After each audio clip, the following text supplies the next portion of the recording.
အပယ်မလားတဲ့နိဗ္ဗတအလှခုနှစ်မျိုးကိုပြောပြပေးသွားမှာဖြစ်ပါတယ်ရှင်။နံပါတ်1တရဏဂုံတည်နေခြင်းနံပါတ်2 5 ပါးသီလလုံခြုံနေခြင်းနံပါတ်3စာရေးတမဲအလှလှူဒန်းခြင်းနံပါတ်4လပြည့်လကွယ်15ရက်နေ့များမှာလှူဒန်းတဲ့ပခအလှလှူဒန်းခြင်း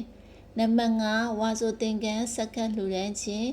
နံပါတ်6ရေတွင်းရေကန်တူးဖော်လှူဒန်းခြင်းနံပါတ်9ကျောင်းဆောင်လှူဒန်းခြင်းတို့ဖြစ်ပါတယ်။နိဗ္ဗတဆိုတာအမြဲမပြတ်ကုသိုလ်ဖြစ်စေအပ်တယ်လို့အဓိပ္ပာယ်ရပါတယ်။ဒီခုနှစ်မျိုးတည်းကတစ်မျိုးမျိုးကိုဆွဲမြဲအောင်ထိမ့်သိမ့်ပြုလုပ်ထားမယ်ဆိုရင်ဒုတိယဘဝမှာအပယ်မလားဘူးလို့ဆိုခြင်းဖြစ်ပါတယ်။ဒီနေရာမှာအထူးသတိပြုရမှာက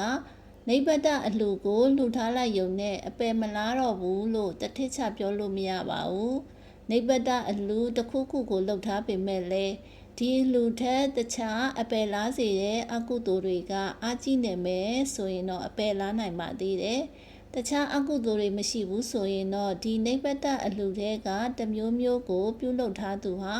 အပယ်မလားနိုင်ဘူးလို့ဆိုလိုတာဖြစ်ပါတယ်။မနာပဒါယီအရှင်ဝိစိတ္တရေးသားသောဓမ္မစာစုလေးဖြစ်ပါတယ်ရှင်။